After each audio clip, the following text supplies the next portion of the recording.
Ladies and gentlemen, I'd like to start the second panel 2.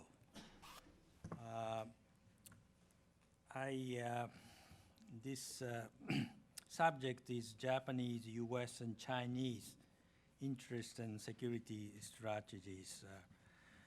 Here, we like to address the current issues. In the previous session, somebody was asking why we are not addressing the current and the future. So we basically address the current issues in the context of what we addressed in the previous session, what happened in the past.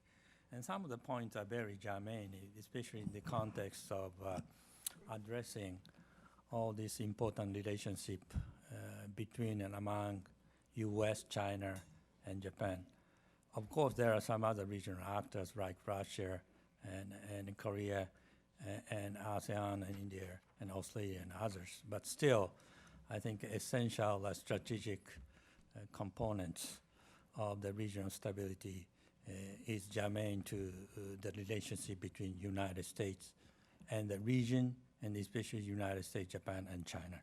So without any exclusions of possible element, we'd like to discuss the regional issues around the United States and Japan and China.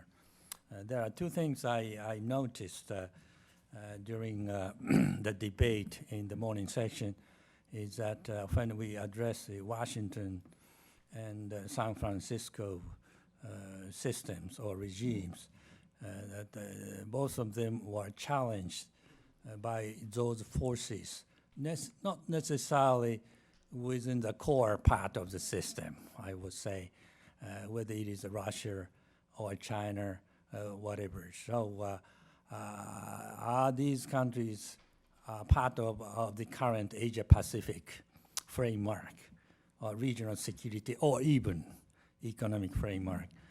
These are one of the things I'm interested in asking each participant when they address this question. And also, what are the indigenous elements when we discuss, the regime? Obviously, what happened within the United States and what happened in each sovereignty also affects the counter reactions of the relationship.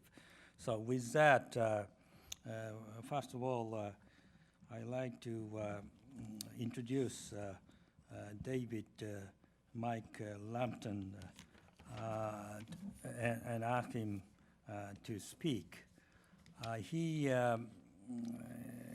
met him for the first time, possibly, right? And Professor Lampton is a fellow at the Stanford University's APARC and also a director of China Studies Emeritus at the Johns Hopkins University School of Advanced International Studies. And having studied his academic career at the Ohio State University, Professor Lampton is a former chairman of Asia Foundation, former president of National Committee on the United States-China Relations, and former dean of faculty at Sasae. He has written many books. I don't invite them all. The thing which attracted my attention was he was a firefighter. It's a unique experience. I don't know how that is, reflected in his study. But currently, he's interested in doing research on Chinese effort build up the infrastructure in the region. That is very much germane to the discussion. What is the strategic landscape of the region? So first, I'd like to ask Professor Lampton to speak. Well, thank you very much, Ambassador. And you asked, how does being a firefighter in the past relate to current occupation? And I always thought being a firefighter was just the right preparation for U.S.-China relations. So in any case, thank you very much for the kind introduction. I do want to thank the organizers for convening this conference, and I've learned a lot this morning, and I anticipate I'm going to learn equal amounts in the remaining two panels.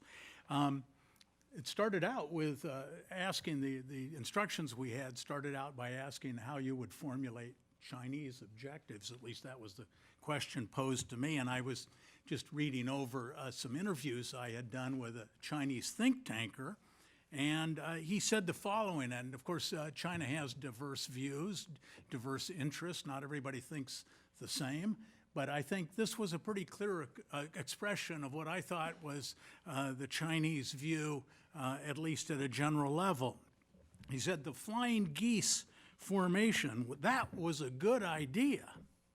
Before, it was Japan, but now it's China. And I think that kind of is a central thrust of China's economic policy, building connectivity in the region to make China a hub, a focus of economic activity, and in part to assume what Chinese would see as their traditional reassertion of great power role, and not least an economic role. So I think that's something we can keep in the background as I make a few remarks. First, let me say I think U.S.-China relations are in a long-term secular decline. That's not something I wish to say. That's not my preferred analysis. But it seems to me in the past we've had sort of three pillars of U.S.-China relations: strategic, military considerations, economic, and then cultural, diplomatic, and sort of the other. In the past, when one of those pillars became weaker, the other two would sort of step in to fill and bear the weight of the relationship. But I think for the first time, we're really seeing all three of these pillars decay simultaneously. The sort of causality I see in that is the security has become, certainly if it was a cohesive force under Nixon, it's now become a divisive force in U.S.-China relations. And I see that deterioration in security relations metastasizing really into the economic, cultural, and educational relations. Now, I'm not trying to suggest I think this couldn't be reversed, but I think this is the direction of momentum, and I think it's going to be very difficult.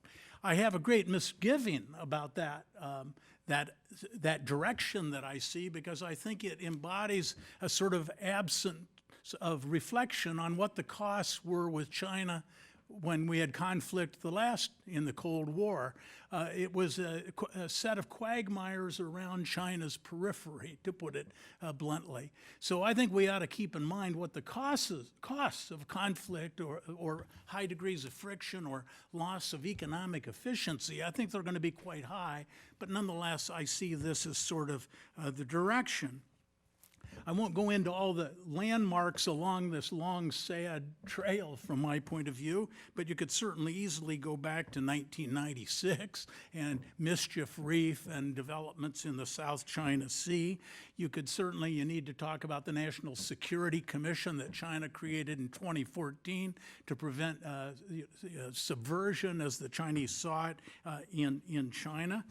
You could go to the National Security Strategy of the U.S. in 2017, late, and the National Defense Strategy. The point is there are a lot of signposts along this road, and we can talk more about it. I think one of the important signposts actually was the tightening up that China has been engaged in with respect to Taiwan, and certainly one reflection of the U.S. response was the unanimous passage of the Taiwan Travel Act. It was, in a sense, not mandatory. It was advisory in a sense, but nonetheless, it passed unanimously. And when anything passed, in a way, policy in the United States towards China has become almost the most nonpartisan issue, which tells you something right there. But what the main point I want to make today is, in this context, and hear all of your views about, is that as the U.S.-China relationship goes in this, what I've described as deteriorating direction, and I guess I should say if it does, but I believe it's likely to do so, this is going to create some problems in managing U.S.-Japan relations. In other words, we're not always on the same page when it comes to China. And I just want to sort of tick off 6 areas where I can anticipate some degree of friction. Now, certainly the first thing you can see very clearly in U.S. policy is an increased concern about technology transfer and related issues. And of course, in the first Cold War, from time to time, the United States and Japan and our other allies had differences over what we ought to be exporting, playing off trying to balance our domestic economic requirements and needs with our security desires. But I think you're going to see this particularly in the technology transfer. We're already seeing it in how we're respectively treating Huawei, for example. What is our attitude towards various countries buying the 5G equipment from China as opposed to more allegedly reliable suppliers? It's going to be chip technology. In other words, it's going to be a whole zone of where our companies want to do business even when the security apparatus does not. And I think that'll be one area where we're going to have to manage our relationship. Certainly a whole other area is the degree to which the U.S. has moved away somewhat from multilateral instruments in economic relations, TPP being the obvious. You can see as we moved away from that, from TPP for a multitude of reasons, we left, at least the way I'd put it, is Japan hanging, and Japan, thank you very much, picked up the ball, and hopefully the United States in the future will be able to reintegrate itself into that body. But the point is the U.S. is going to engage in unilateral economic moves, whether it's tariffs, using a national security strategy that's going to affect Japanese industry and the industry of our allies. These can be managed, but they're going to have to be managed. Certainly, a third thing is, and you can already see it, as Japan's relations with the United States, as China's relations with the United States have more and more tension, it's natural that the Chinese are going to try to induce Japan away, sort of lure Japan away. And sometimes Japan's going to be more responsive to those inducements than maybe Washington is going to prefer.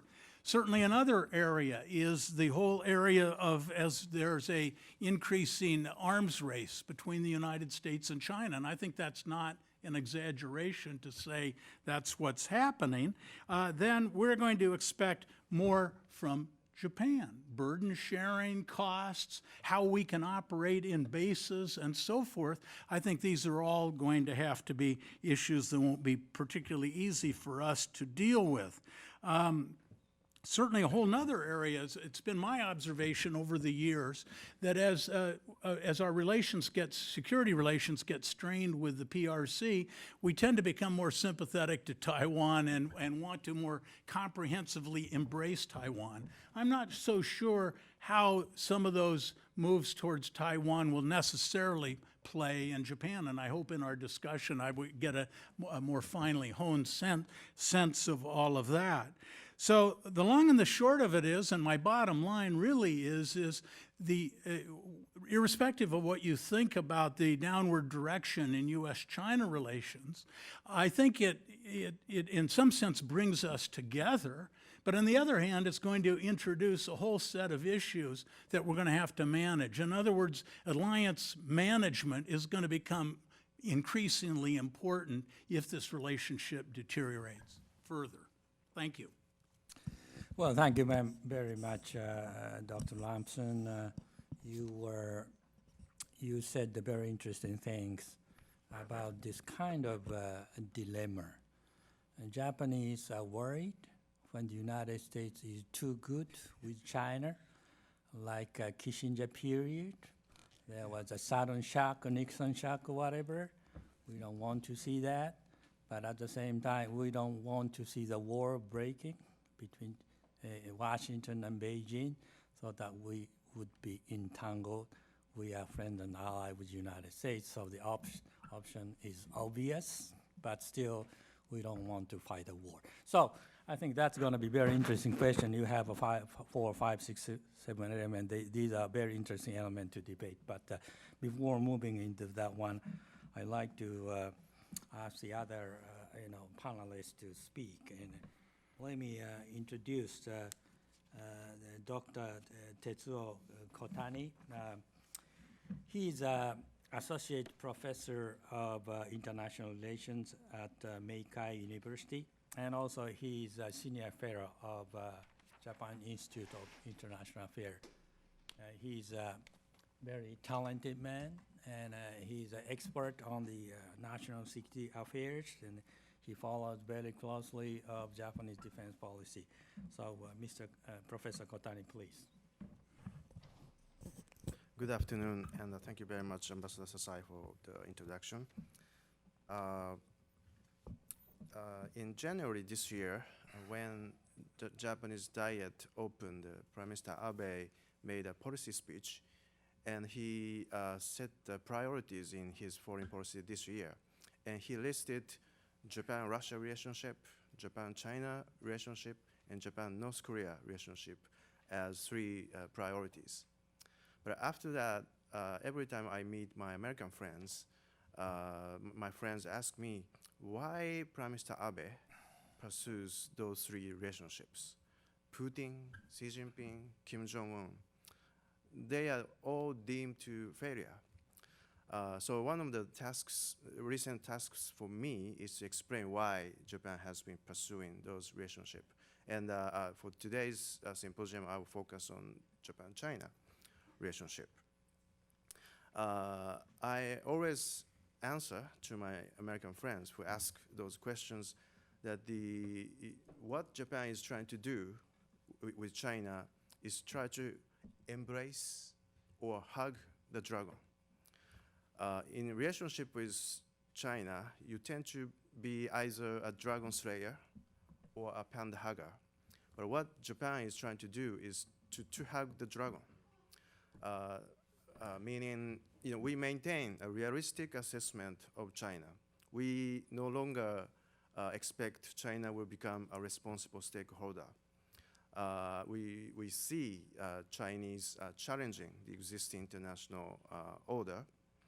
But at the same time, we need to maintain the engagement with China. China is our neighbor, and we cannot say goodbye to our neighbor. So we have to maintain our relationship. But at the same time, we are trying to do the balancing, both internal and external. We try to increase Japan's own power while working with others to balance the rising Chinese influence and presence. So this is, I think, what Japan is trying to do. But a problem I see is there's no consensus in Japan about the end game of this our approach, particularly the long term. At this current moment, perhaps fortunately, Chinese are willing to engage with us. But there's no guarantee. In 15 years, in 30 years, China will continue to be willing to engage with us. So one challenge for Japan is to come up with a long-term goal and strategy vis-a-vis China. And I think we missed an opportunity last year when the Japanese government revised the National Defense Program guidelines. This program guideline is under the 2013 National Security Strategy. But a situation completely changed since 2013. And my institution, JIIA, made recommendations before the government announced the NODPG. And one of the recommendations we made was to revise the national security strategy to match the current situation. But unfortunately, the Japanese government didn't change the national security strategy. But I think we need to come up with a long-term China strategy by revising the national security strategy. In what direction? That's something I will talk later on. Yeah, just wait. Yes, and but on the other hand, the Americans are becoming a more a dragon slayer. You know, during the Obama administration, there are three primary issues between U.S. and China, which was East China Sea, South China Sea, and cyber espionage. But today, as Vice President Mike Pence described, the U.S.-China competition is now splitting over the social, political, economic, and security fields. And the issues are also expanding. The technology issue, cyber interference into the other countries' political process, and also the human rights issue, religious freedom issue, and also the Chinese export of the authoritarian model to the outside. So today, U.S. and China compete over the lots of issues, and perhaps as a result, the Washington is now becoming very tough on China, and not only the government and the military, but also the Congress is also very tough on China, and it's bipartisan. But according to a study, there are slight difference inside those people taking a tough approach to China. One group is described as a collective balancing group. Those people assume the China is risk avert. So as U.S. and the other allies and partners form a coalition vis-a-vis China, U.S. can shape the Chinese behavior. This is the collective balancing group. The other group is described as a comprehensive pressure group. Those groups assume China is risk acceptant. So unless U.S. Makes efforts to weaken China on many aspects, U.S. will never be able to maintain a supremacy vis-a-vis China. And perhaps among the Trump administration, I think these two groups exist, and I'm not sure whether which group will become more influential later on. But at least there are kind of a consensus in Washington that the U.S. needs to take a tougher approach. And as Professor Lampton stated, in some sense, Japan welcomes the U.S. tougher approach to China, but at the same time, sometimes Japan is put in a difficult position. Obviously, Japanese don't welcome the ongoing trade war, the tariff war, and the U.S. policy on the 5G. Yes, we understand the concern, but it's difficult. It's very difficult for Japanese government to decide to exclude all the Chinese companies from the supply chain. So, on one hand, we welcome the U.S. Tougher approach, but on the other hand, we are worried. So, obviously, there's a gap between Japanese and American perception on respective China approach. Americans think Japanese approach will fail, and the Japanese think American approach is too much. So I think we need to fill the gap of our different understanding. Otherwise, China can take the opportunity to drive a wedge between the two allies. So what should we do? First of all, I think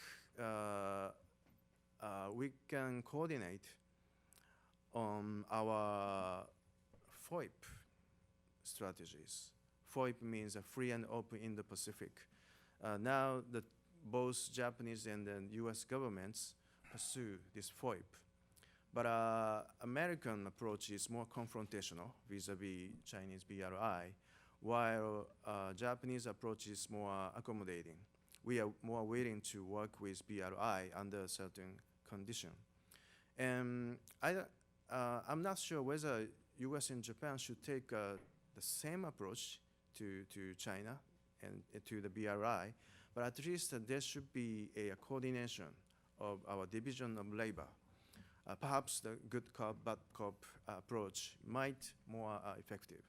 But so far, I don't see such a coordination is ongoing. So I think the two governments needs to come up with a coordination on the FOIP. And as I said, I think to coordinate our China strategies, first of all, Japan needs to come up with a long-term China strategies. So as I said, I would personally expect that the Japanese government will revise the 2013 National Security Strategy in the near future. The current National Security Strategy actually does not refer to the rules-based liberal international order. It does not refer to FOIP or the Indo-Pacific. And it assumes, it doesn't assume Trump.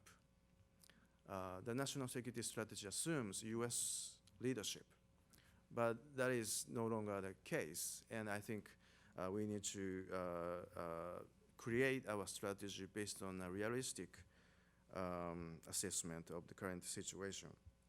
And I think the Japanese hugging dragon approach and the American collective balancing approach can create more synergy.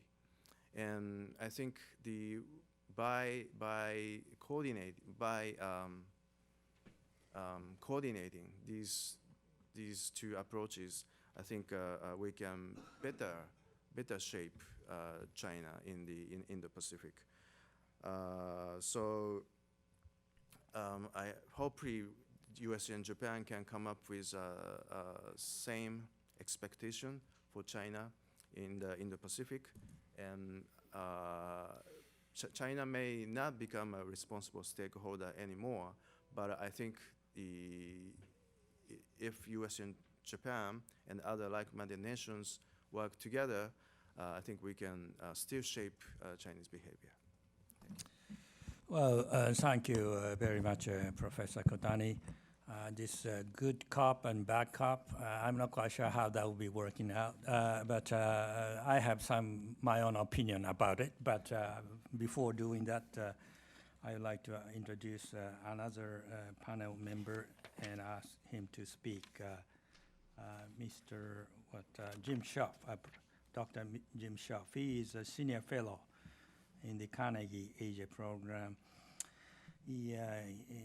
His research focused on much Japan-US relations and regional engagement and East Asian security and Japanese political economy, alliance collaboration in high-tech and others. Jim and I have been meeting many times in Washington, scene and this and that, so I know what he's going to talk, but I don't tell you in advance. But he's very much deep thinker, and I admire and appreciate your thinking. And please, go ahead. Well, thank you very much, Ambassador. You were always a great host when you were in Washington, and we miss you. And my thanks also to Stanford for the opportunity to be here to both of you. I'm going to talk a little bit about how the United States and Japan look at the growing impact of China on their interests and how we might think of adapting our strategy going forward. And I'll start with a little bit of recent history in the post-Cold War era, because the opening point I want to make is that we saw this coming in the context of China's rise, but we prioritized other short-term issues, and we enjoyed a variety of near-term benefits with our relationship with China. In the mid-1990s, U.S. and Japanese policymakers really reconsidered the current value and shape of their alliance, security cooperation amid pretty intense bilateral economic friction. But the result was a confirmation of the value of the alliance in the form of the 1996 Joint Declaration on Security at the top leadership level, followed by updating bilateral defense guidelines. North Korea's missile and nuclear programs were, of course, a key catalyst in this. But as early as 1995, policymakers such as Assistant Secretary of Defense Joe Nye were referencing the rise of China and Thucydides as the primary rationale for sustaining strong U.S. alliances as a part of America's quote-unquote deep engagement in Asia. U.S. deep engagement turned into comprehensive engagement in the Clinton administration in the East Asia Strategy Report of 1998 with a focus on China, encouraging it to be a responsible member, later stakeholder, of the international community. Competitive aspects of the U.S.-China relationship were acknowledged, but Washington emphasized shared interests with China, broadly framed as peace, stability, and prosperity, and opportunities for cooperation. And the 1998 East Asia Strategy Report also welcomed China's publication, their first publication of a defense white paper that year, even as that white paper warned that the strengthening of military alliances in the region added factors of instability to the region. So thus, on the central issue of shared interest, this idea of stability, there was profound disagreement between the alliance and China about what kind of national behavior contributes to stability, and these and other disagreements intensified over time. So security hedging became a more important part of America's engagement strategy with China. The business community was still bullish, and a few scholars and defense specialists in the United States were also still looking for a peace dividend in the post-Cold War era and a U.S. foreign policy that was more restrained and perhaps with less robust alliance commitments. One scholar wrote that he thought Washington was overemphasizing the desire of East Asian nations, particularly Japan, to balance against China.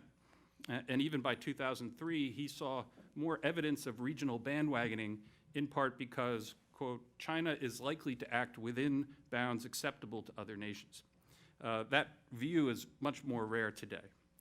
For Japan, around 2003, 2006, was a bit of a turning point of thinking about China in light of the competition over resource exploitation in the East China Sea and other incidents.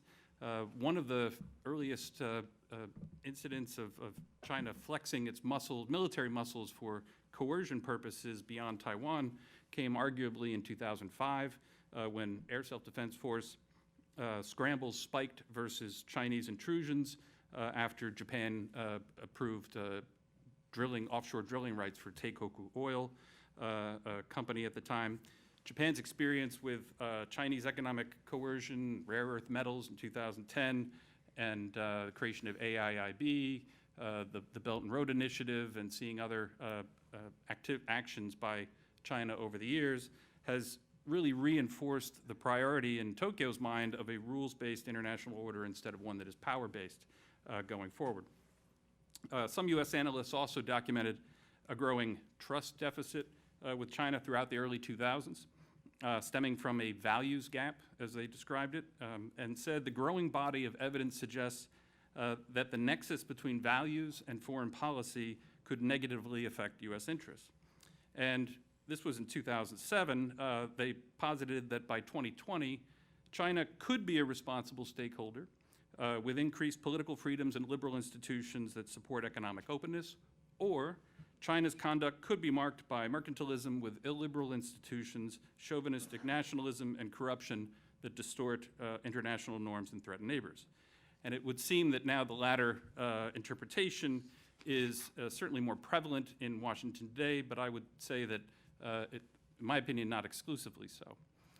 Chinese mercantilism and chauvinism, however, are made much more dangerous by the introduction of new technologies and tools for cyber conflict, hybrid warfare, which I'll touch on in just a minute. I often like to describe what I think we are in now as the third post-Cold War era, the first being kind of a U.S. primacy immediately afterwards, the second after 9/11 and the terrorist attacks and the global war on terror that changed U.S. foreign policy and other developments around the world. And the third is arguably this era of great power competition that we've find ourselves in, and China's role is particularly important. Trump administration has coined this sustained strategic competition with China and replaced engagement and hedging. And in its current form, in my opinion, I think the Trump administration's strategy is overly simplistic. It's insufficiently coordinated with allies and partner nations. It might not be sustainable financially or politically, and it's likely to intensify competition with China that could lead to conflict. Still, we cannot simply fail to compete, but I believe we do need to leverage our alliances and partnerships much more effectively to be successful.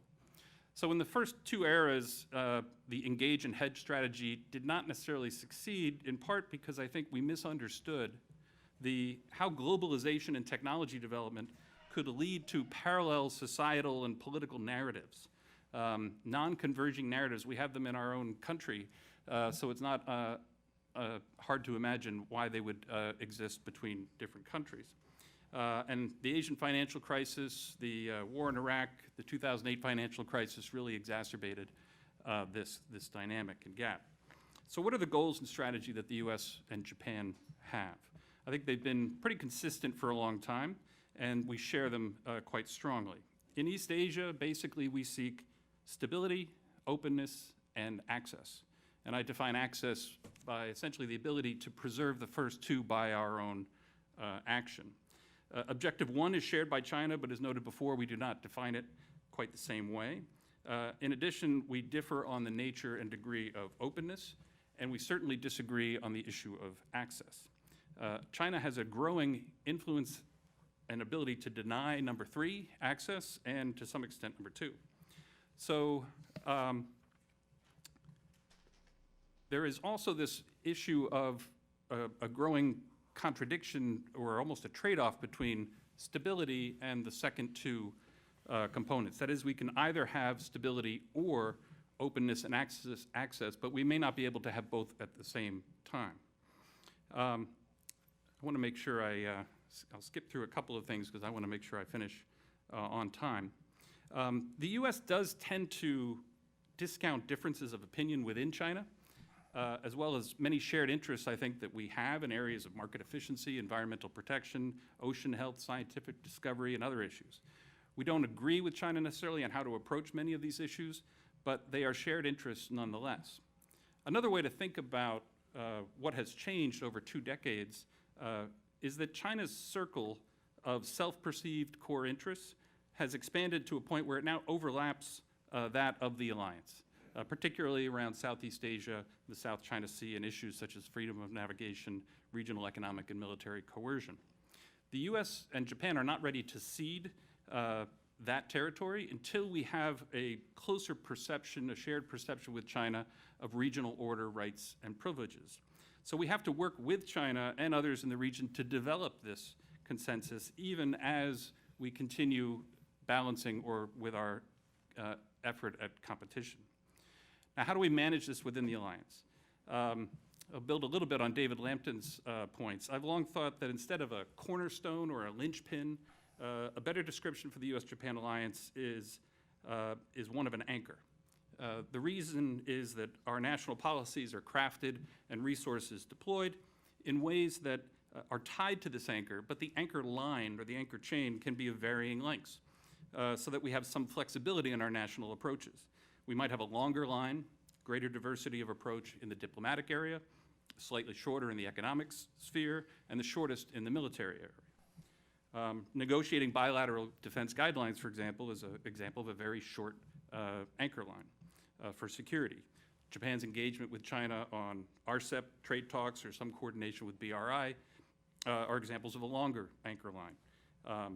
On the diplomatic front, our approaches have been traditionally much more flexible, looking at Japan's effort to ease post-Tiananmen sanctions in 1991, or how we manage North Korea diplomacy, for example. We need much more coordination within the alliance, and here I echo my colleagues, because there are three trends that are pushing against us in dealing with these issues. The first is a deeper slide into zero-sum thinking on both sides between China and on the alliance, obscuring the reality that China, the United States, and Japan have all succeeded economically at a macro level beyond their wildest dreams during all this time. The greatest challenges to our futures are collective challenges: environmental degradation, violent extremism, etc., not each other. Second, the potential power of new technologies in such areas as artificial intelligence, quantum computing, is raising the stakes for techno-nationalism. We've faced this before, nuclear weapons and missiles, but the commercial sector is in certain ways much more intertwined than before, and some fear that the combination of AI and quantum could reach such an advantage and give one country such an advantage that regaining a lead once lost would be practically impossible. So the CFIUS and export control reform and other issues that come out of this become an incredibly important part of alliance collaboration and coordination. And then finally, Trump's election and continued popularity among a sizable portion of the U.S.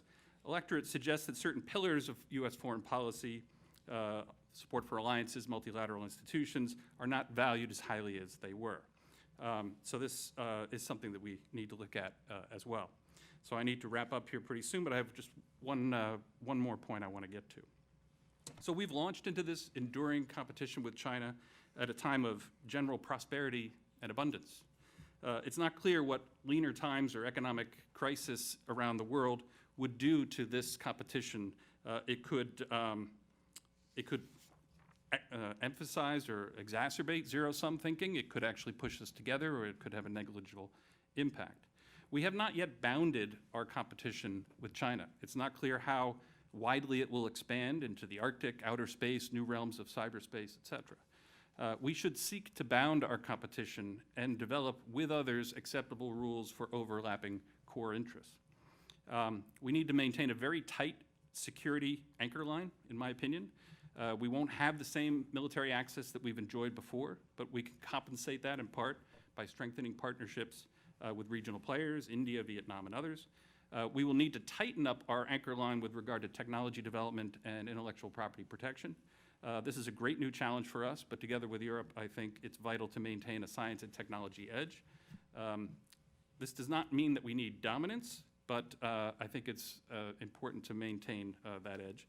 But I do think we can have a longer alliance anchor line in areas of economics, trade, and diplomacy that give us options working with China. The real challenge, if you know, in a boat, if you have an anchor line but you're drifting because of the tide or whatever, you don't know if you're drifting just because there's slack in the line or if because the anchor has become disengaged. So that confidence with each other in how our policies are experimented with China is something I think we need to continually and actually intensify our alliance collaboration to make sure we have that confidence that the anchor is secure. So thank you for your time. Well, yeah. Thank you very much. That's a very good overall view of what we could address as a challenge. There are lots of views also on those points, but before doing that, I'd like to introduce another gentleman, Professor Ken Jimbo. He's teaching at the Faculty of Policy Management, Keio University. He's currently visiting professor at Faculty of Political Science, Thammasat University, Thailand. I don't know what he's doing in Thailand, but Working very hard. he must be researching, and he's a very well-known expert on the regional security and diplomatic issues. Professor Jimbo, please. Well, thank you very much for your kind introduction, Ambassador Sasae, and let me also thank Stanford APARC and also JIIA to invite me to this very important conference. Ambassador has make an introduction that we are talking about the current status of the regional security in Asia, and we have already heard that three kind of different approaches to how to tackle these issues, and Dr. Lampton on the current dynamics of the U.S.-China relations.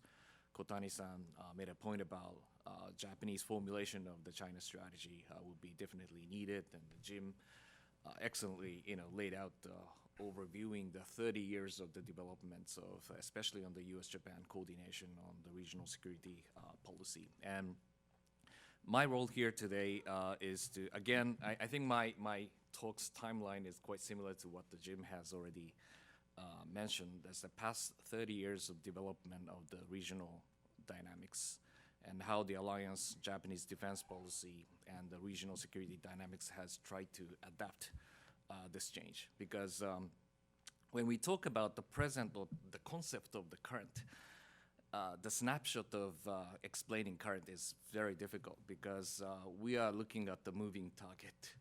China's is always on the rise, and the United States is, dynamically changing its policy.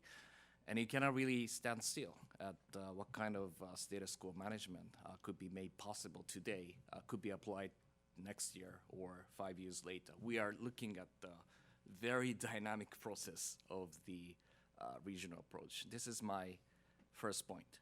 I think the dynamic change of the balance of power is definitely the defining factor of what we are seeing as of today, because 1990s, United States had more confidence in managing the regional conflict settlements issues. Something happened in Korean Peninsula, United States ready to respond, so as in Taiwan.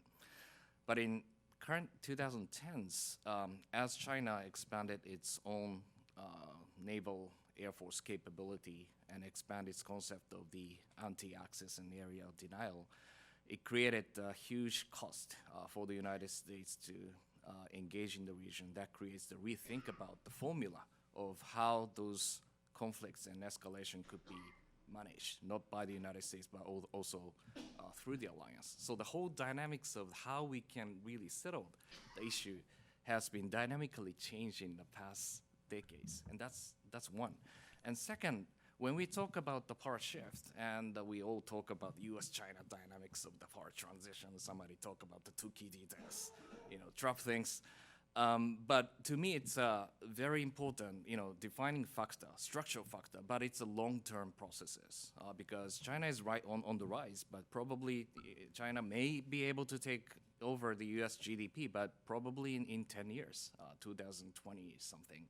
And on the military, that's also the significant kind of asymmetries between United States and China. Although China has become a quite important actor on the denial capability towards U.S.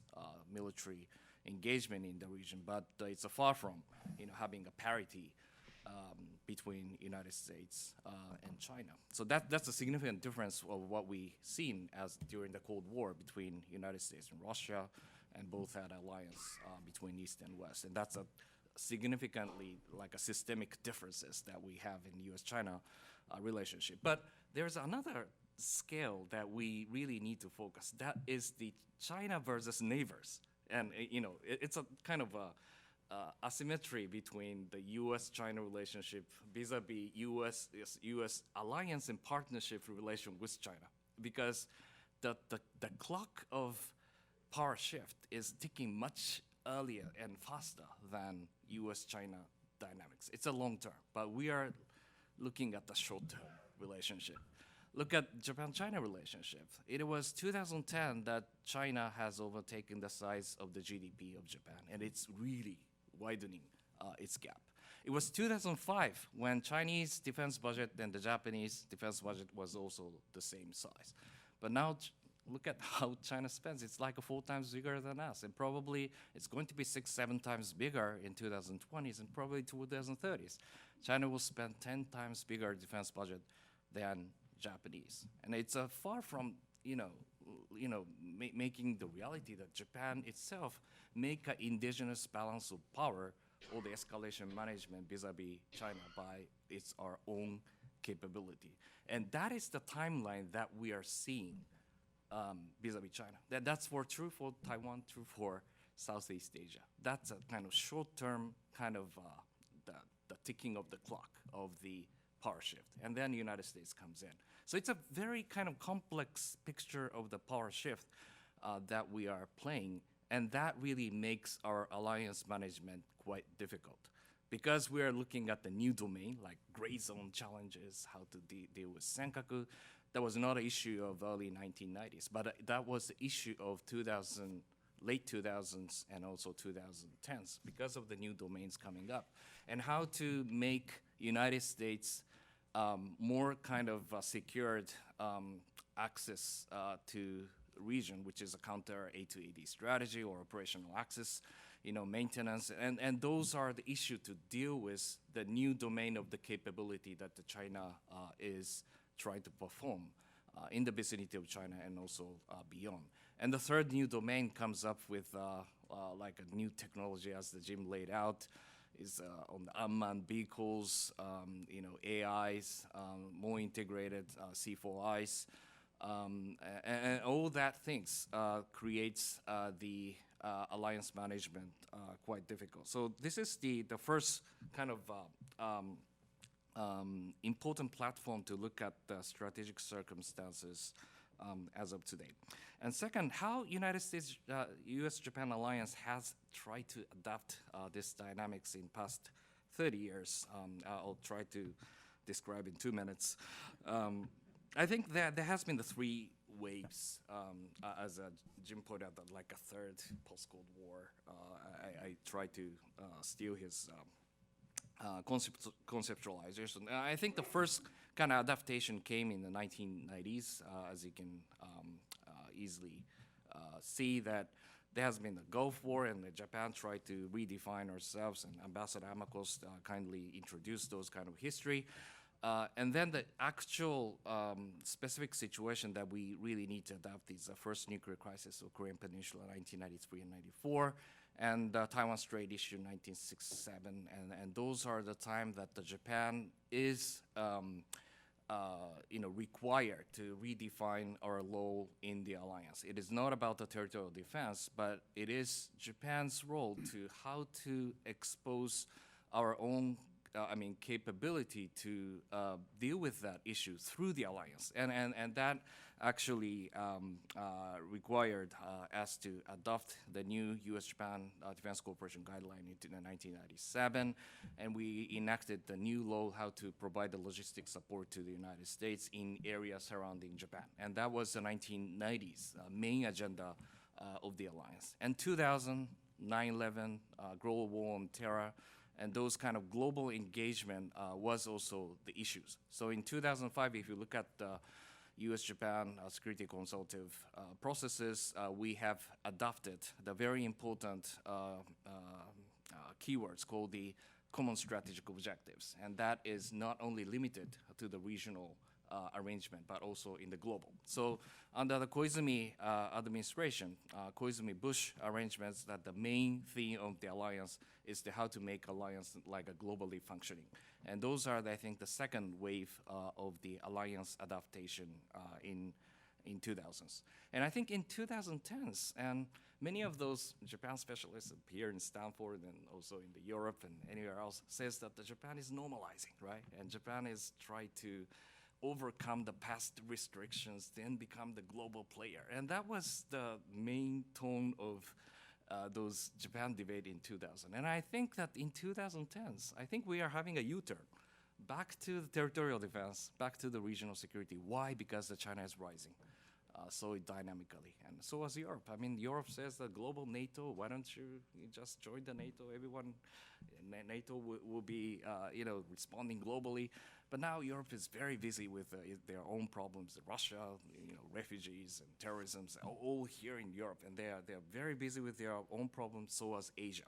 We are busy with North Korea. We are busy with China, and then such kind of new types of the domain. Gets the kind of hybrid picture of the security intensity in Northeast Asia, and that really also requires United States-Japan alliance to adapt to those new situations. And that also divided into the two phases. One phase is how to deal with so-called gray zone challenges. Gray as a color in between white and black. And white is peaceful things, and black is a total war. But in 2010s, we found out that many serious issues arises in between black and white. And look at the East China Sea, South China Sea. There's Chinese intrusion of the many of those EEZ and territorial waters, not only by the military vessels, but also with commercial vessels, investigation vessels, and so on, that enable China to change the status quo in the longer term. That's a so-called creeping expansions processes, and we have to deal with that issue by interagency processes, coordinating the traditional methods to respond to how to make effective escalation management system below the areas of the armed conflict, and how alliance can adapt to with each other. Article 5 says, United States, mentioned that Article 5 could be applied to the Senkaku. That's very helpful, but the thing are happening before those kind of Article 5 situation may arise. So during the process of the 2005 U.S.-Japan Defense Cooperation Guideline, Japanese government and experts have emphasized that let's make those gray zone challenges as one of the core issue of the alliance management. And we did that as a concept. I mean, if you read carefully about the Defense Cooperation Guideline, it says that seamless coordination, seamless response at the full spectrum of the conflict scale are involved, even before the armed conflict might arise. So that now we are looking at the new domain adaptation of how alliance could be, adapting to this gray zone. And the second, phase 2 is current. And I think we are now discussing how the alliance could adapt ourselves in the longer-term strategic competition between United States and China, because China's challenge is real, and their capability can actually wage more than A2 AD situation in that scale, that we are not only dealing with smaller scale escalation processes, but the high-end process of how to deal with the more large-scale challenge of China. And in that sense, that alliance also have to mobilize the resources and make a prioritization of the how resilient the alliance may be, even during the case of the overshadowing the Chinese military capability, and how to kind of keep the in-theater combat operations of the United States, even under the escalation scenario, is the essential component that we really need to discuss. So I think time is almost up, but let me just to conclude by saying that I think in the past 30 years, as I said, that what we are looking is the moving target of the dynamic distribution of power in this region. And obviously Japan, together with ASEAN, Taiwan, are the first responder of these power shift. And we are actually asking United States and also try to jointly coordinate how to deal with those new domains of the challenges we have. But after all, that the China's challenge is the systemic one, and the systemic challenges, must be actually led by the, I think, coordination by the U.S. How the United States presence could be securely managed in this region, and then again, that the alliance coordination and partnership strategy is the essential components to survive in this power shift. I'll stop here and looking forward to the discussion. Thank you, Jimbo Sensei.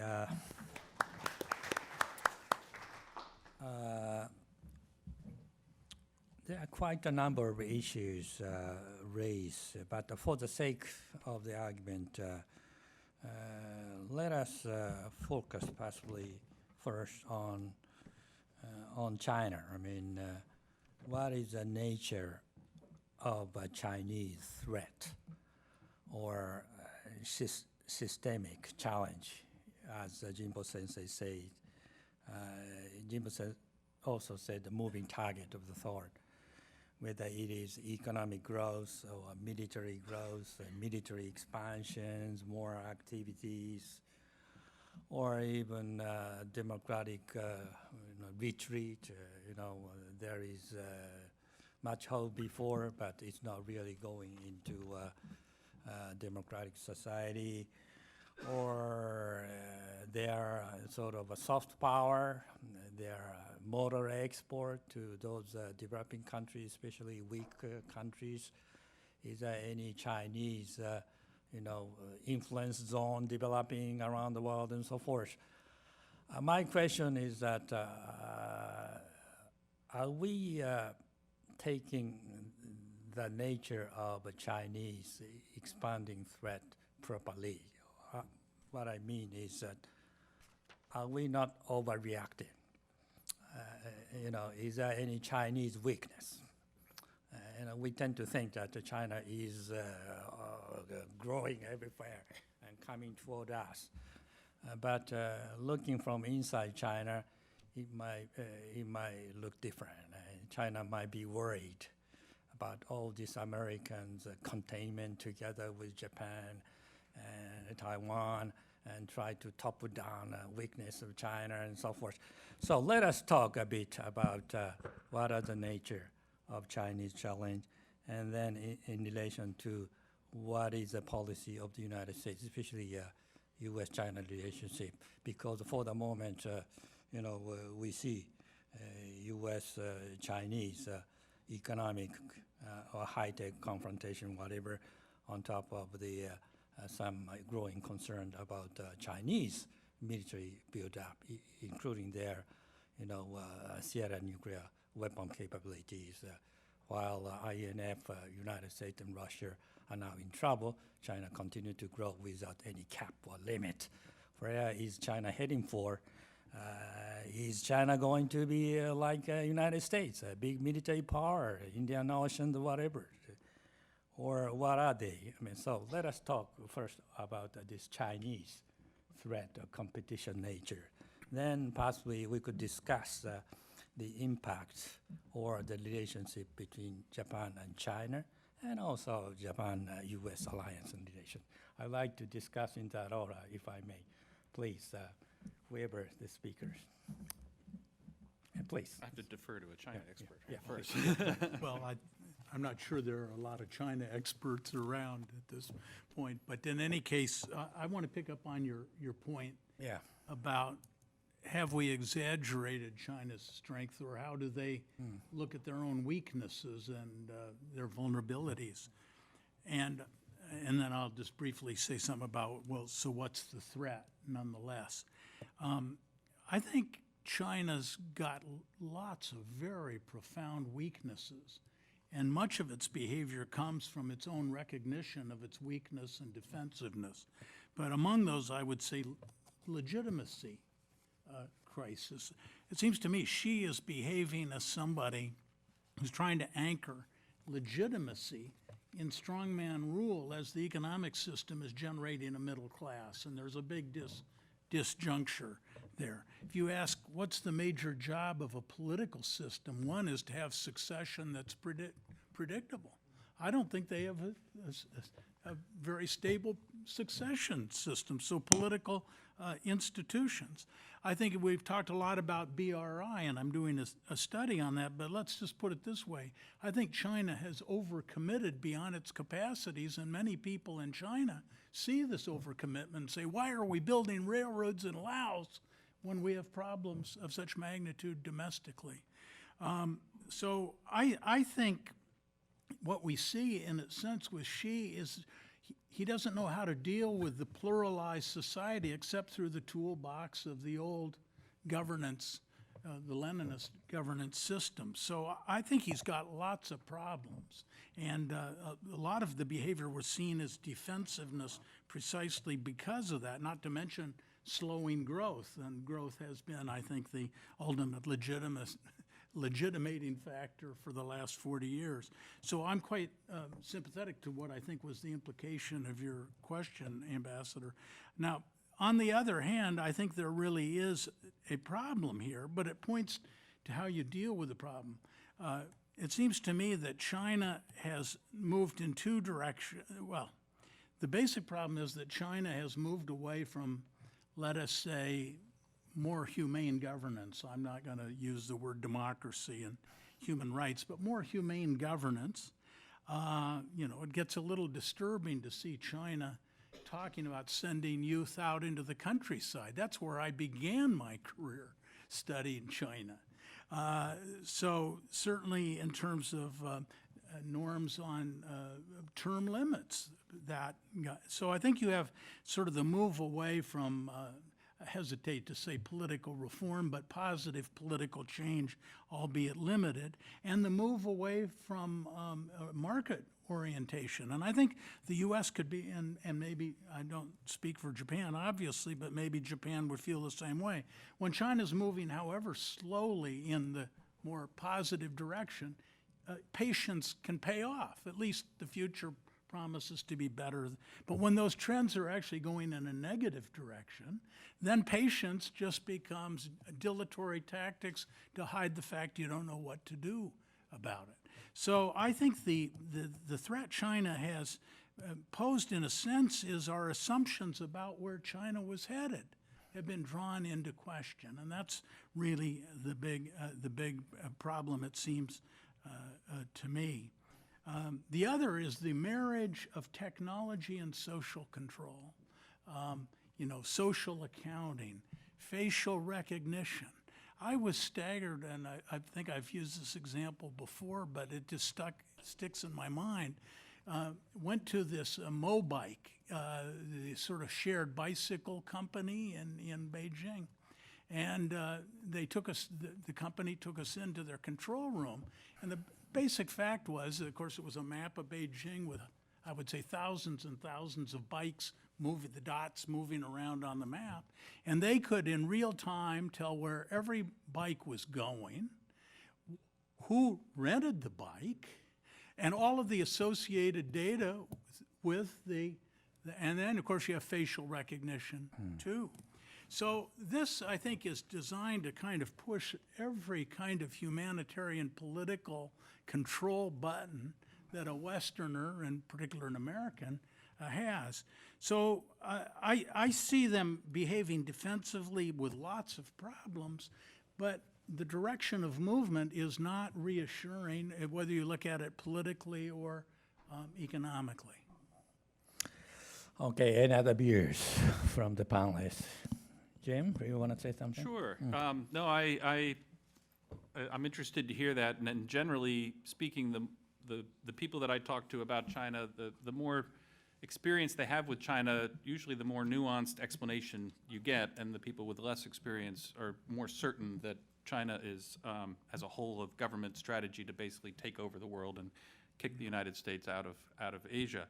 And I started my career with Japan back in late 1980s, and I remember lots of discussion throughout into the 90s about how we were at economic war with Japan, and Japan was going to kind of take over the United States in the coming war with Japan and all, and I just didn't see it that way, and it was a constant battle to try to explain to some people in Washington why it was a much more nuanced issue, and that we actually had allies within Japan who wanted some of the same trade reforms or business reforms that we wanted. So now, of course, we had a partner, an ally we were working with, and a country that was willing to, that really bought into the existing international system, and really, aside from a few arguments about an Asian monetary fund or a few other things during the Asian financial crisis, we generally were rowing in the same direction, and Japan attached its economic power and diplomatic influence to this broader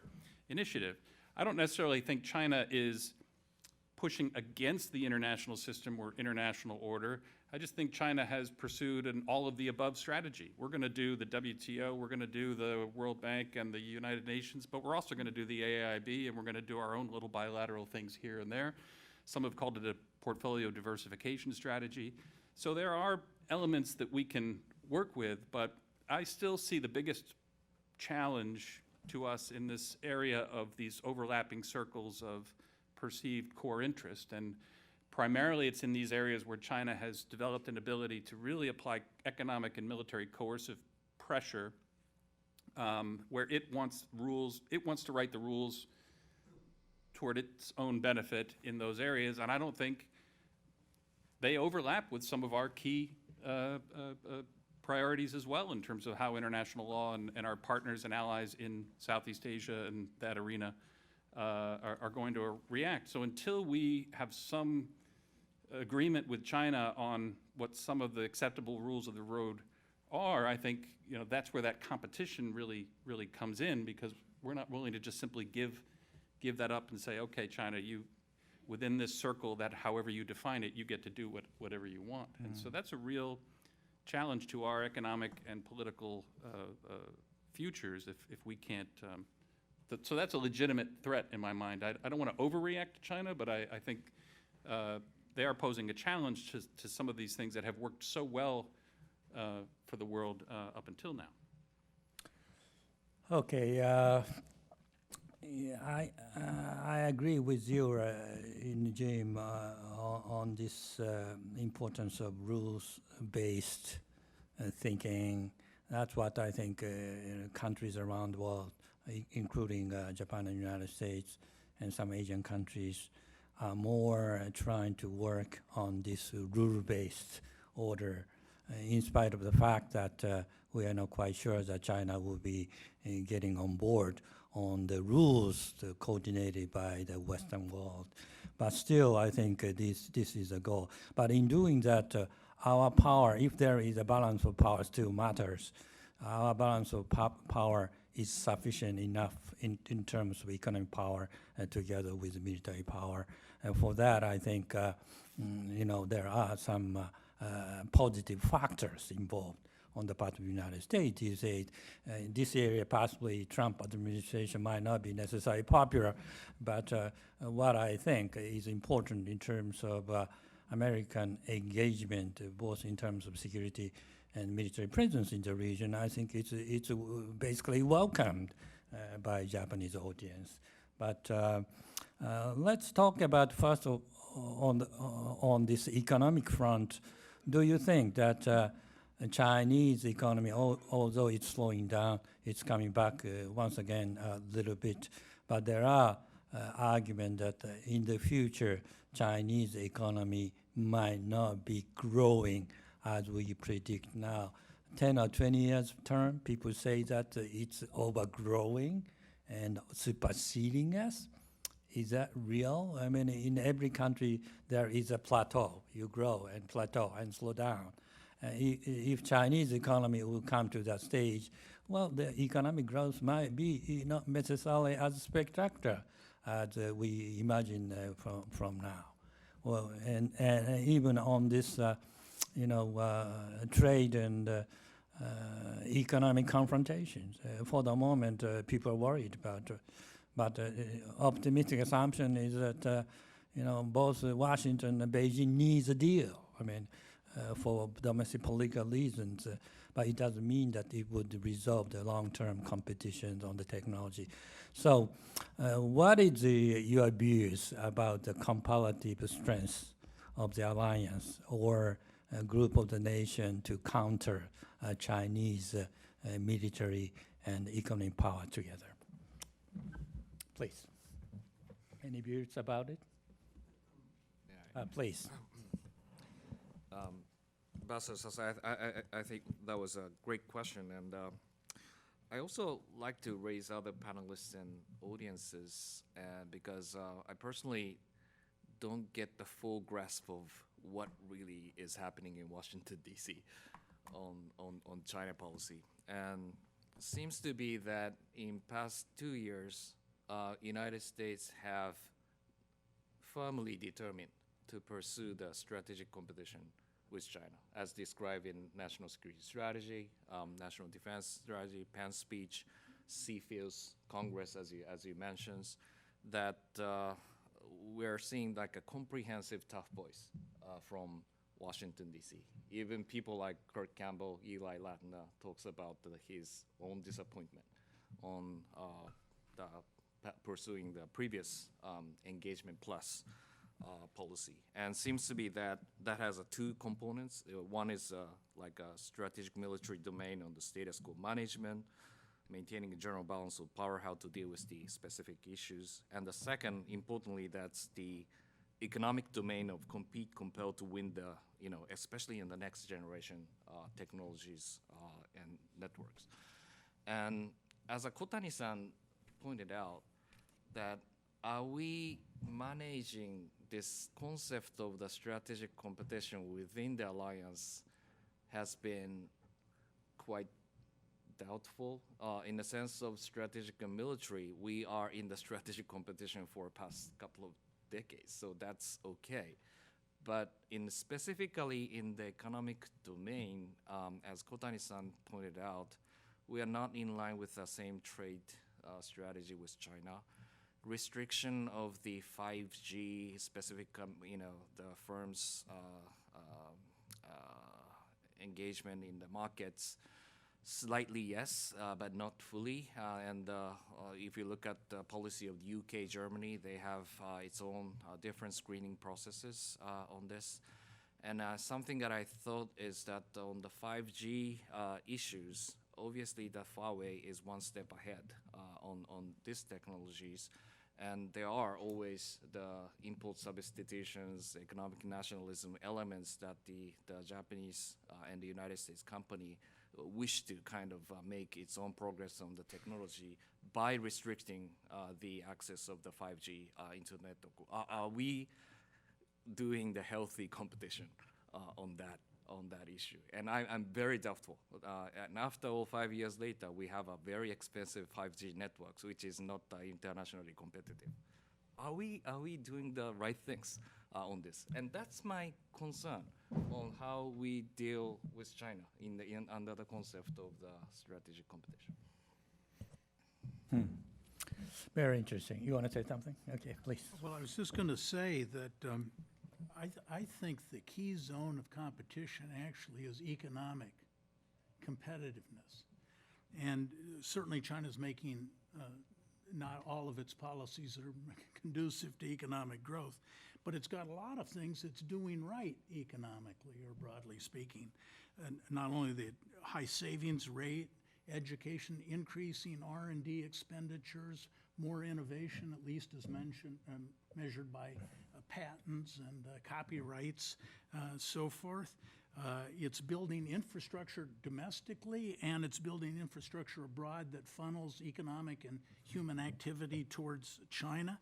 And as much as Americans find it uncomfortable to say, not all of China's industrial policy has ended up with an unusable or highly inefficient outcome. I think of civil nuclear power development in China, and certainly high-speed railroads. We'll see about AI and so forth. But it seems to me China is a significant economic competitor, and we, by that I mean the United States, are not organizing ourselves well to respond to this, infrastructure being the most obvious. But our educational system and so forth. So when I think about security and then it immediately translates into military power, I think that's not unimportant, but I think the core element and most fungible form of power is economic. And so I see that as the core of the competition.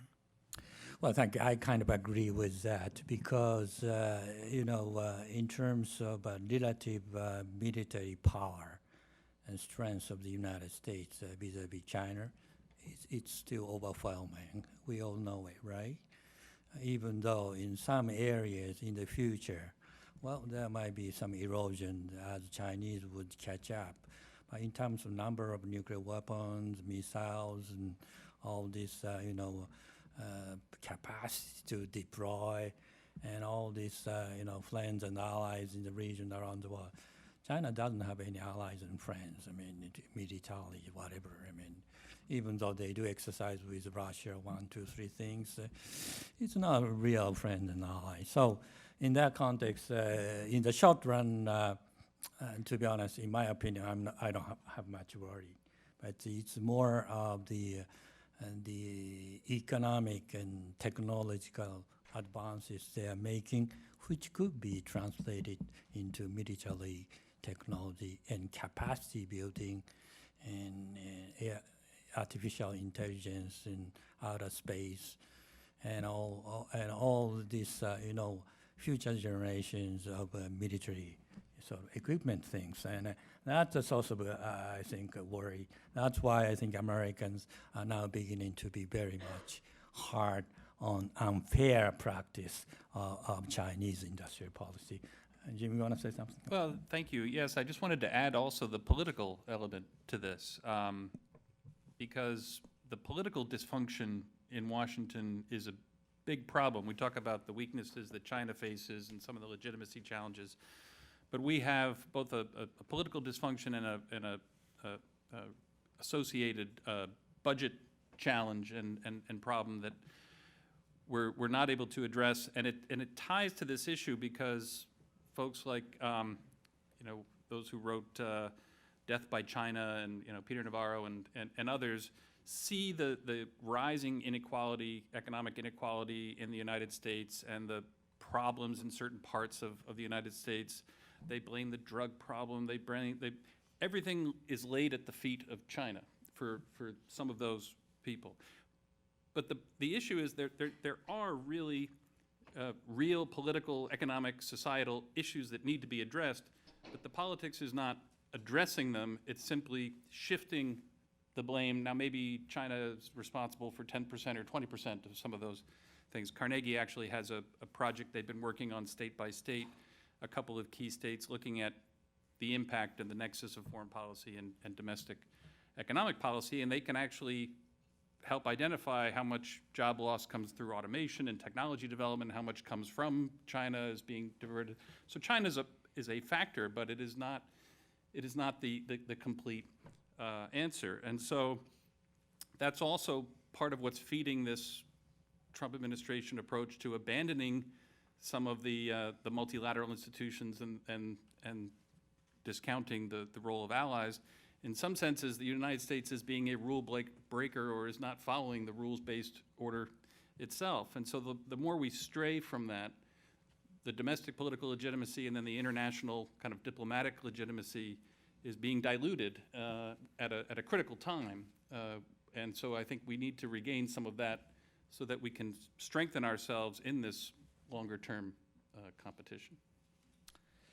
Thank you.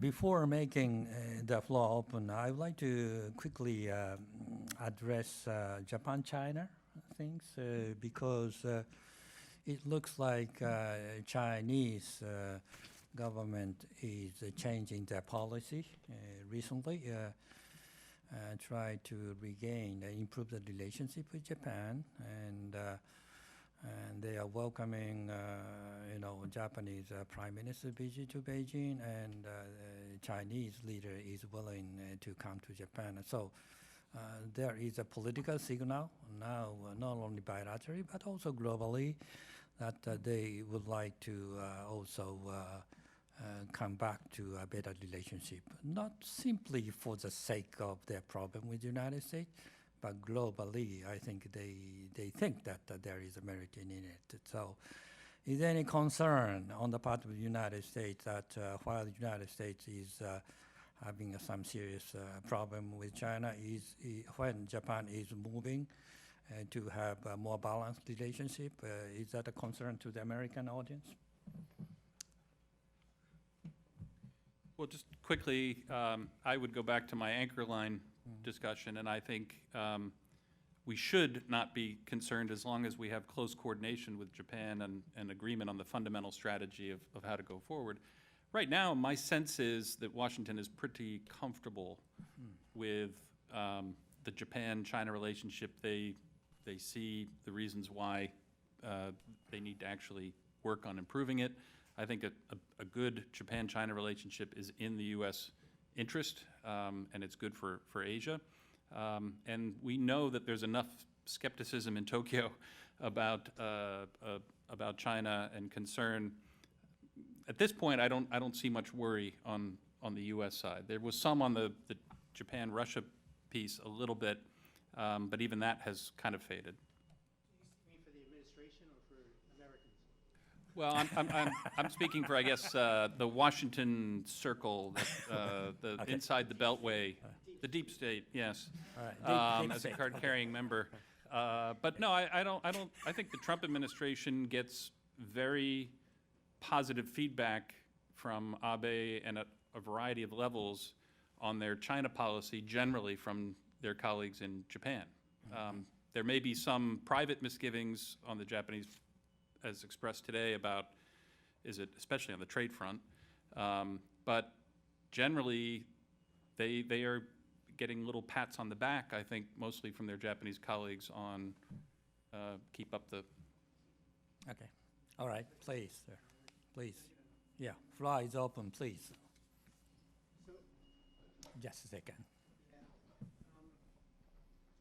So I agree with Jim about the way that most East Asia specialists in Washington would view the Japan-China relationship, that Japan having solid relations with China and very good alliance relations with the United States is kind of the sweet spot for U.S.-Asia strategy traditionally. I just don't know whether that view is shared in the Trump administration, and it worries me. And here, I'll say something that Americans rarely say in these international meetings, and I've said before, which is that we usually talk about how U.S. policy can guide Asian states to stabilize East Asia. It's a very America-centric strategic view. I've been saying this for a few years, is we really need Asian states to provide a degree of adult supervision for the United States. And I think the Japanese reaction to Belt and Road Initiative has been much healthier and smarter than the American response to it, in that it is sufficiently concerned about the potentially negative implications of corrupt, non-transparent deals, at the same time understanding that getting involved actively in the process reduces the likelihood of such non-transparent negative deals. So Japan's been involved with India and elsewhere, has made commitments to get involved. That seems like a good idea. Selling that to the United States would be a good thing for the U.S.-Japan alliance and good for the United States foreign policy. TPP is another example. It's great that Japan took the leadership role, but I hope that over time, Japan can convince the United States that the best way to spark positive economic reforms inside of China is to do what the Bush administration had in mind when we first started negotiating TPP. This was not an Obama pivot policy, and that was to create a large number of rich economies. It wasn't a U.S. idea, it was a Singaporean idea and 3 other members of APEC, but we liked it, to create a large group of advanced economies that would have very high standards that recognize the challenges of globalization, to include investment deals, IPR protection, and that eventually that would make China jealous being on the outside, and they would join it after meeting some of the standards by reforming at home, and you would end up with a better East Asia for everyone, including China. So it was not a zero-sum logic. So if we could get back to something like that, because the problems in China are real since the financial crisis of demarketization, state subsidies, those problems are real. And sometimes Japan has had a better approach to those challenges than the United States, and Americans have to accept that. But I hope that maybe Ambassador Sasae can get some of his colleagues to convince our own leadership that, yes, we appreciate your willingness to compete in the military sphere, which we've been doing for a long time and should continue to do, but there are more subtle diplomatic approaches and economic approaches to dealing with the challenge of a rising China that's become somewhat more obstreperous militarily, but a lot more challenging economically, than simply saying, we're just going to do a full spectrum confrontation of that country, in alliance with, say, Vice President Pence's speech at the Hudson Institute, which I think was not a good blueprint. So I'll just lay it up there. Any other? Yes, please.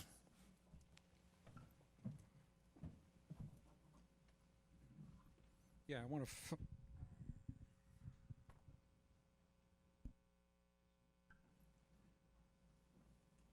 Is this on? Yeah. Yeah, okay. Okay. I want to follow up on Tom's comment in the following way. Oh, I'm sorry. sorry. Don Emerson, Southeast Asia Program, APARC. I want to follow up on Tom's comment in the following way. In September of last year, for the first time ever, a maritime self-defense force submarine docked in Kamran Bay. The following month, Shinzo Abe went to Beijing, the first trip, as you know, by a Japanese prime minister since 2011.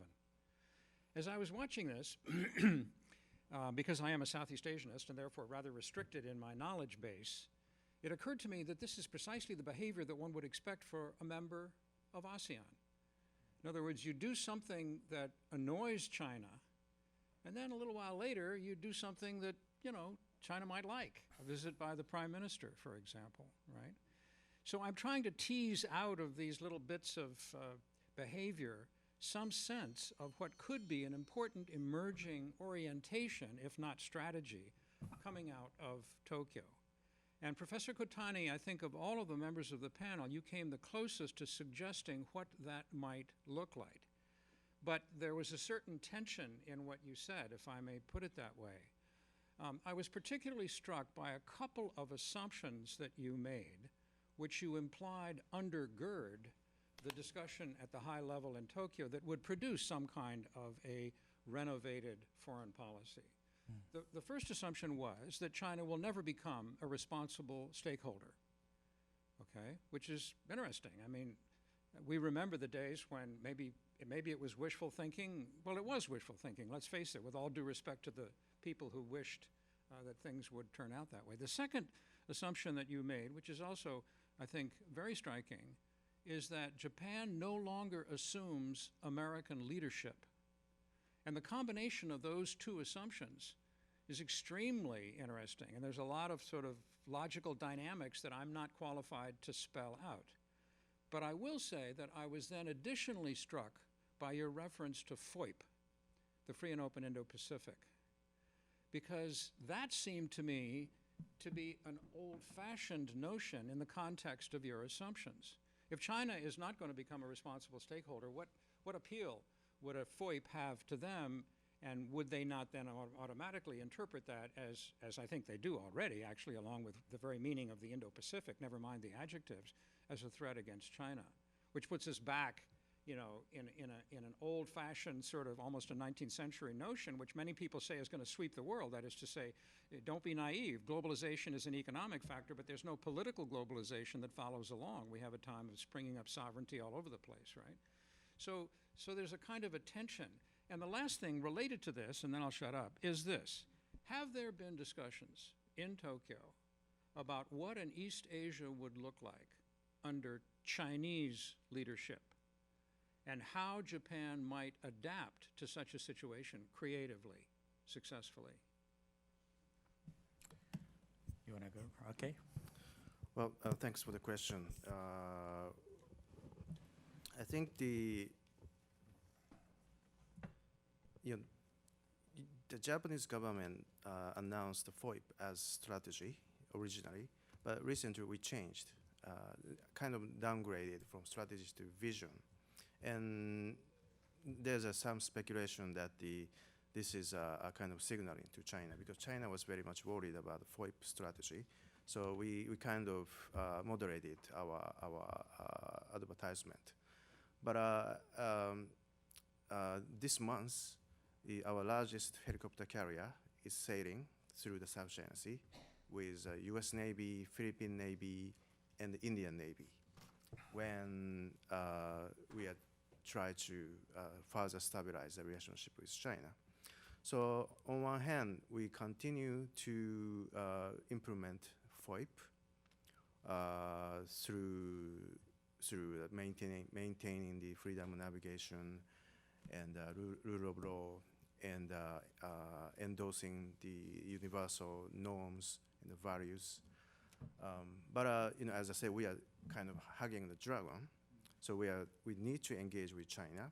So we continue to exchange high-ranking officials' visits, expand economic cooperation, and even we are showing the willingness to work with the BRI projects.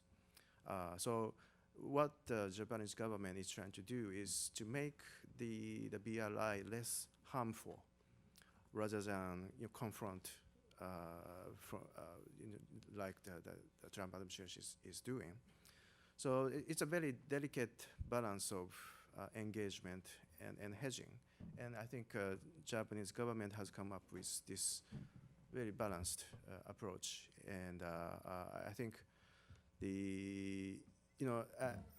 although I said we cannot expect the U.S. leadership no longer, but still the U.S.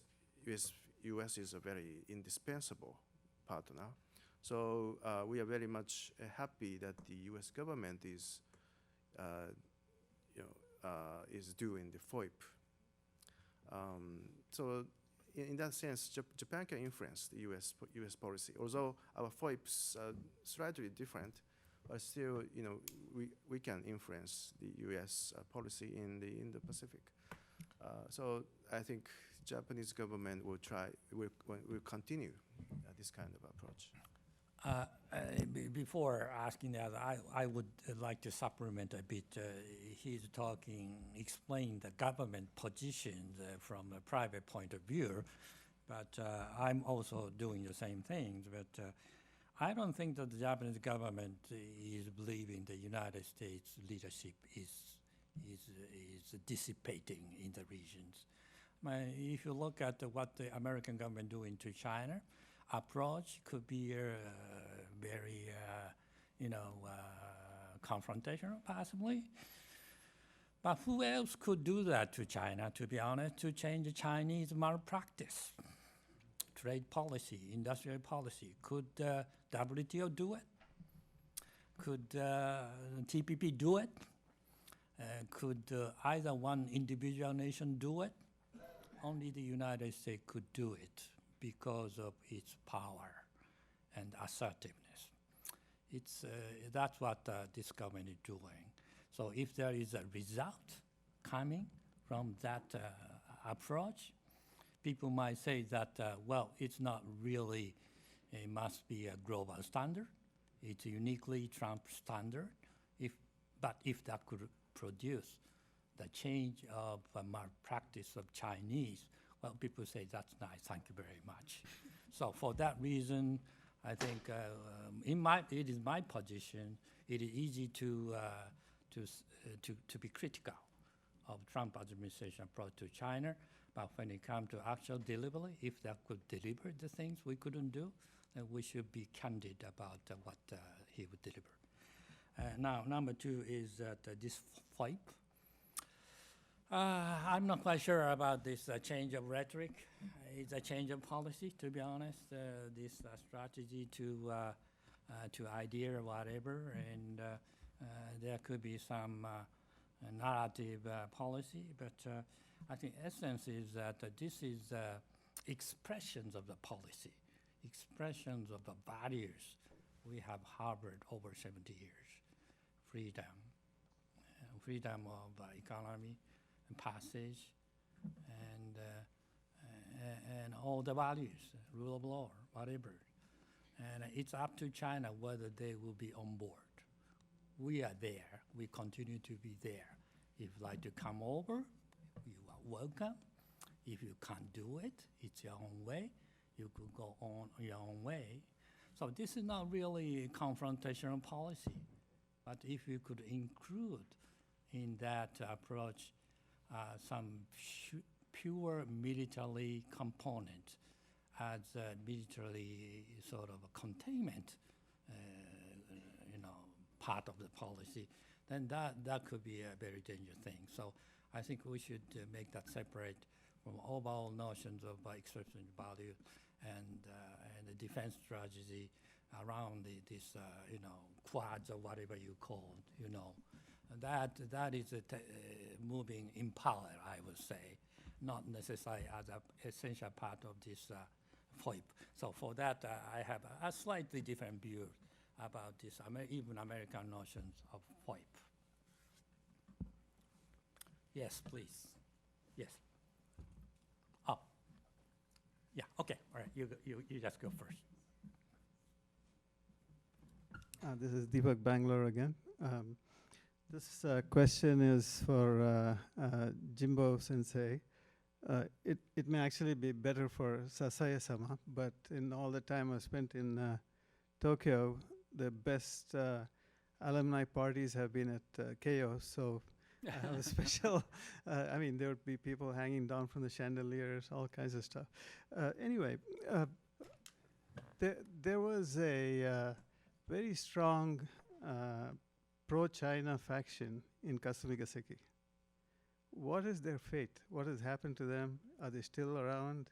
Are they waxing, waning, etc.? If both of you gentlemen, and anybody else could comment on that, please.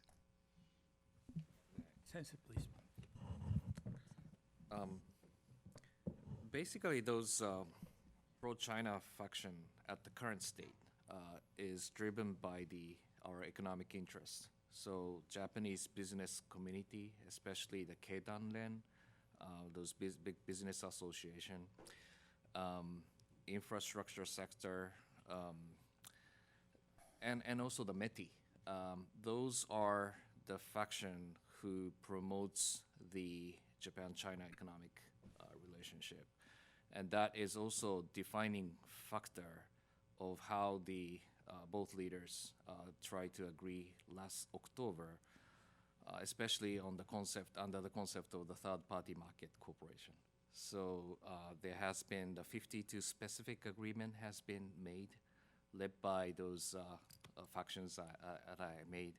And that has become a very important symbolical case to connect the Japanese and Chinese approach to the wider Indo-Pacific region. We don't call it BRI FOIP Corporation, but we call it third-party market corporation. And so that has been symbolically very important. And if you try to make a kind of strategic implication, that also creates the strategic space for the third actors. From the viewpoint of ASEAN, I'm based in Thailand, so I interviewed some people. And I think that for them, the last thing they want to do is choose between Japan and China, and pressure to have a zero-sum kind of contracts or competition over the infrastructure projects.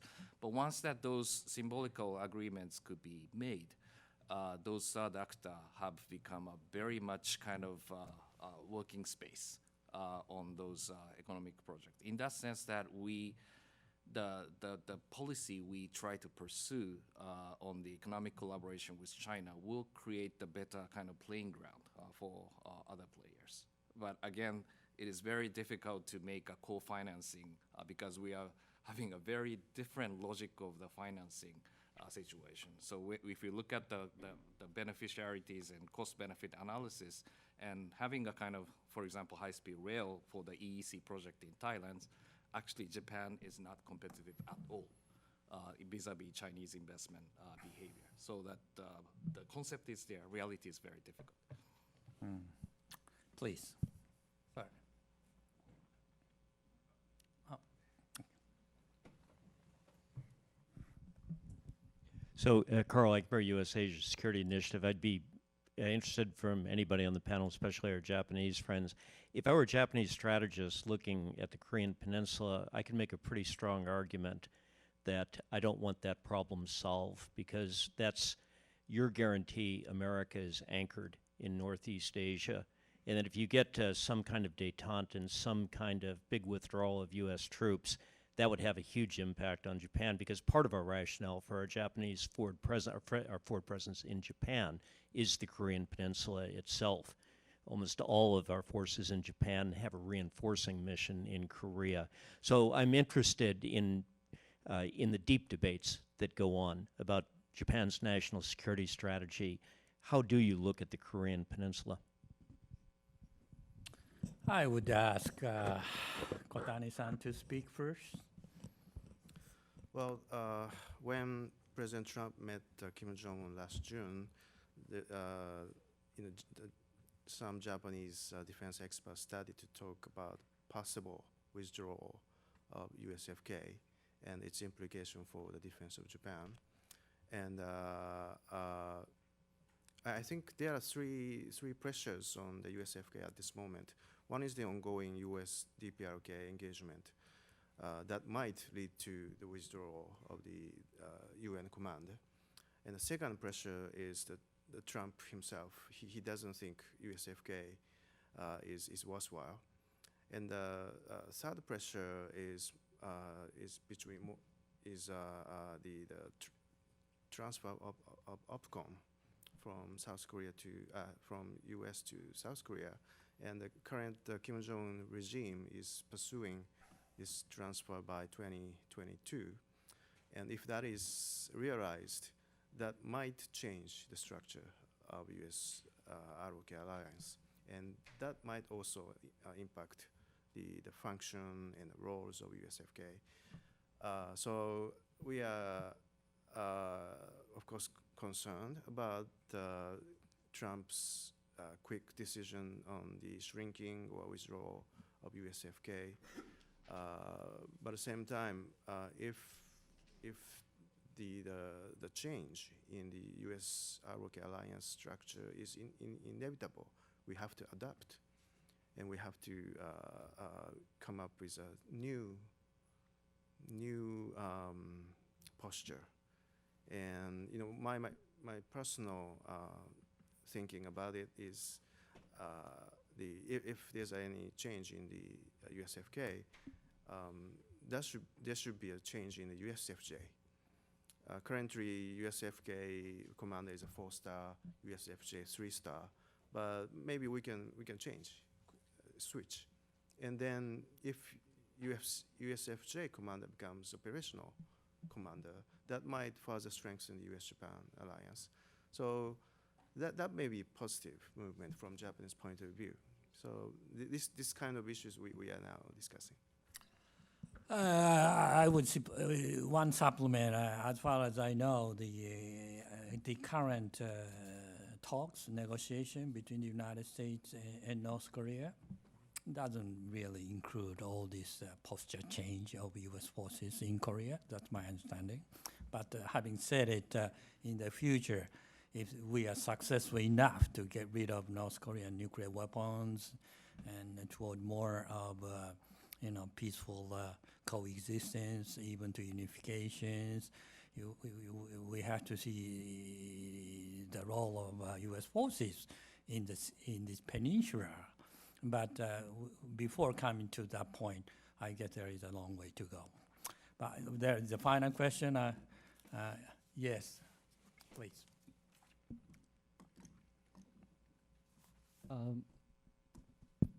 My name is John Shea from Taiwanese community.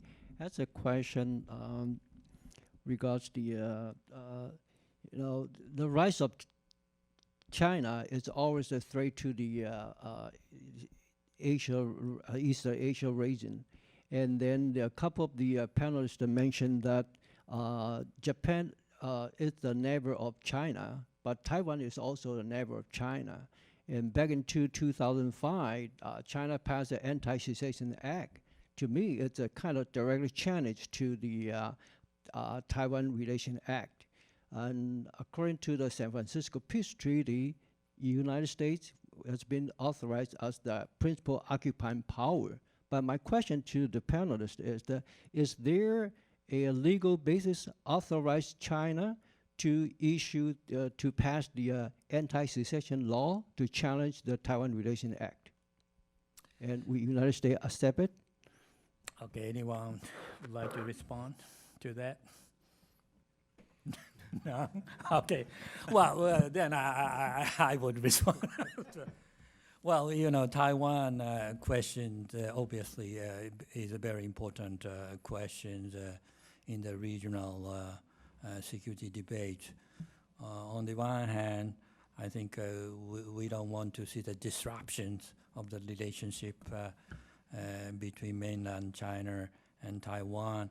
Although they changed the mainland China changed the policy from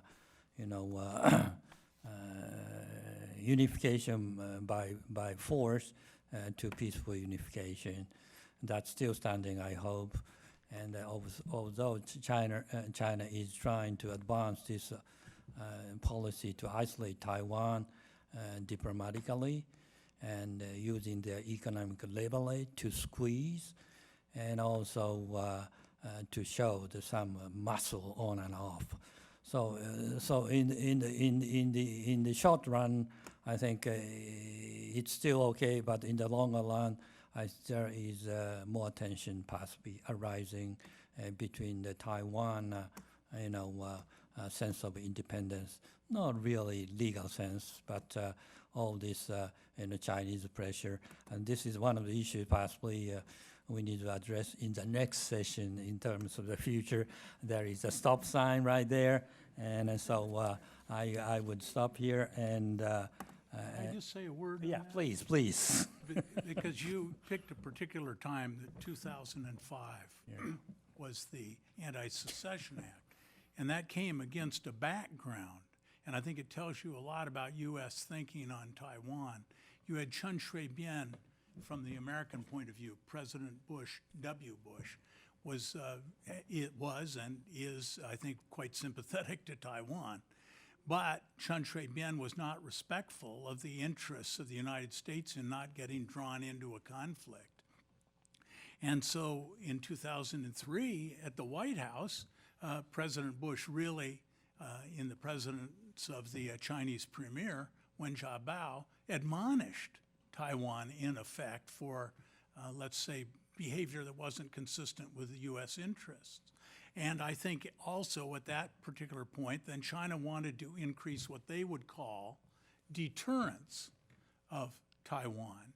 So in a kind of funny way, I don't want to, this certainly wasn't coordinated, I'm not even trying to imply that, but I'm saying Taiwan's behavior at certain points can become sufficiently risky to each of the two big powers that they begin to find ways to try and constrain Taiwan. So I think that's what was really going on in that period. China chose its way to try to deter, and quite frankly, the Americans did.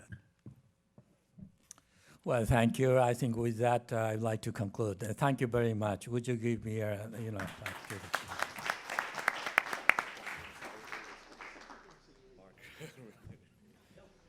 Excellent work. Struggled to try to get it all in the amount of time. I kept trying to look for places to cut out, but I